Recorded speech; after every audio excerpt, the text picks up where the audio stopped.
duplicate the stuff. Right.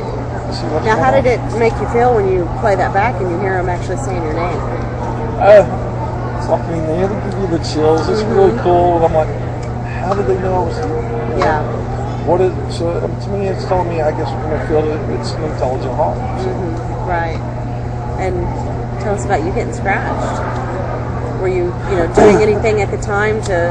I didn't even notice it until we were looking over some footage at the lodge, sitting in front of our monitor, and all of a sudden I felt a really bad burn. It was almost like a blistering burn, like from a stove or something. Right. And I looked down, and I had to lift my pants leg, and I looked down. I had a couple of scratches, like fingernail scratches. And, I would have felt the motion of the fingers scraping down.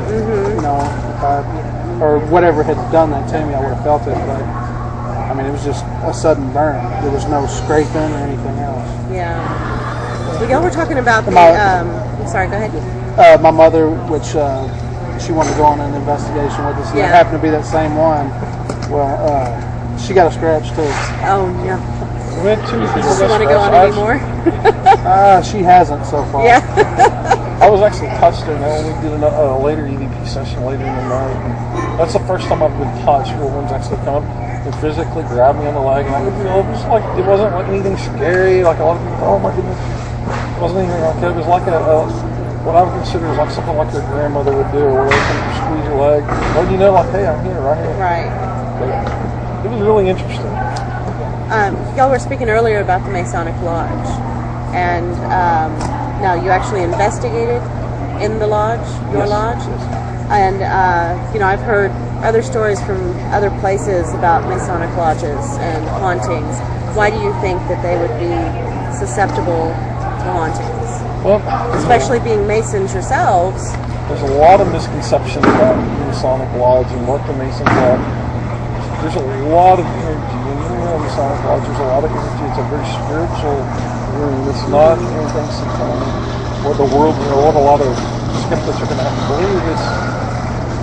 It's a very religious background. I mean, you have to believe in a higher being. You have to believe in God, and to be able to even be a Mason.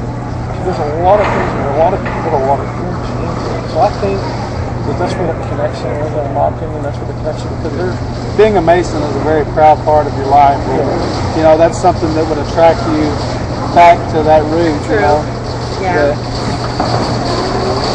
I just have, and I've got theories, and I'm still trying to research of the paranormal and how and where things go. And I believe that doorways are open. I know I've talked to Father Andrew this weekend. I'd always, because I had issues with that being brought up in a Christian religion. Right. Like, why would they be here? Because I was always taught that you die and you're gone. If you're already gone, there's no need for a rapture, correct? But he was saying that we have the free will to go as we choose. And I'm like, well, that makes sense to go as you choose. Well, we can go as we choose and we can come back as we choose. So I'm like, that to me makes sense. It's with that aspect of things. So it's interesting. It's a very interesting theory.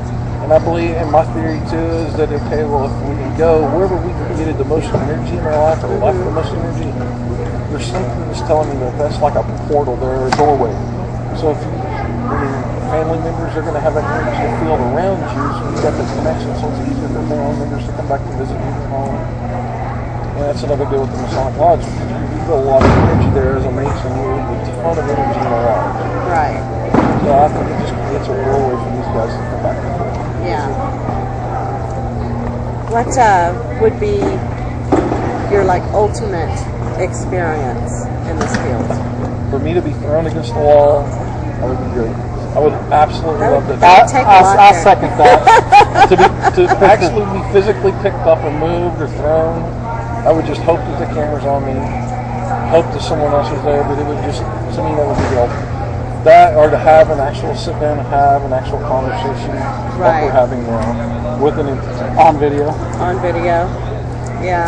Yeah, because I know the camera can't really pick up. These are really big guys. You guys are how tall?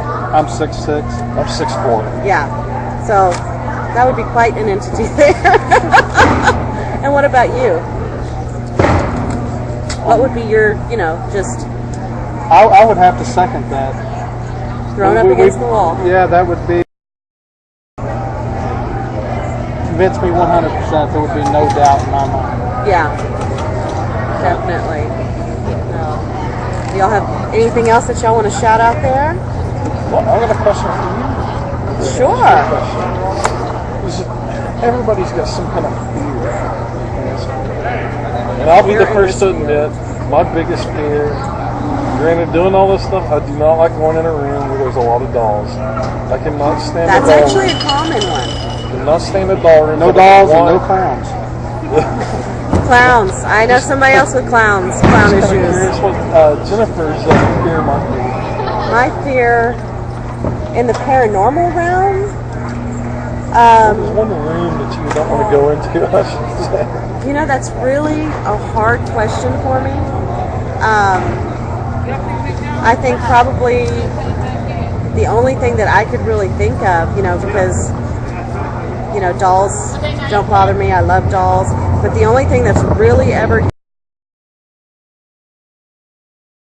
of like children ghosts and kind of the creepy, eerie, you know, just kind of, I don't know, there's something that's always been kind of creepy to me about that. Even though, you know, on many investigations we have encountered child spirits and it's never been scary or creepy or, you know, but I have that visual of, you know, I guess the movie Hollywood type stereo thing, so yeah. No.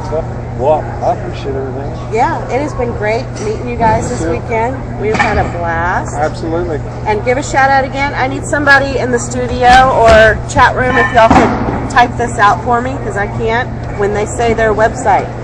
It's mysticparanormalinvestigations.com. mysticparanormalinvestigations.com. So somebody can put that in the chat room for us, and you'll be seeing a lot more of these guys.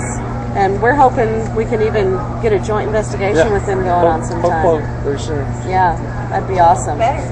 So, yeah, Jen, why don't you come on over here? I think we're about to sign out. Everybody's shutting down and leaving, and we're breaking down behind the curtain. Actually, they're pulling up tape and getting curtains and everything pulled down also. But here's Jen and Randy squeezing his way in here. But thanks to everybody for tuning in. I know we had a really hard day getting it going. Ian, thank you so much. And, you know, the PTN network, we absolutely love being on this network. Y'all are awesome. The people on there are great. They come out and support all the shows. We really appreciate that. Everybody at FPR and all of our other network teams. Thanks a lot. Everybody who's come out and stuck with us, we appreciate it. And we will see you guys later.